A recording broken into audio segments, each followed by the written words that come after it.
أنا عند بيت حليمة. أنت فين ينزل فين؟ أي مكان؟ هذا اليمني من اليمن، وهو السائق الذي يسوق السيارة هنا.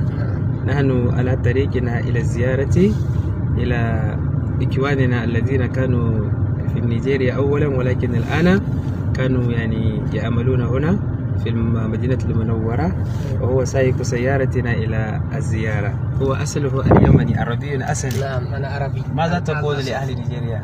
والله إننا أخوان إحنا وطيبين. أيوة. وكلهن نفس واحد، لا تفرق ما بين هذا الدولة ولا هذا، كلهن نفس واحد عند الله. أيوة. ونيجيريا يعني دولة يعني محترمة، وأهلها شعب طيبين. أيوة. وساكنين برضه في المدينة هنا وعايشين احنا إياهم. أيوة.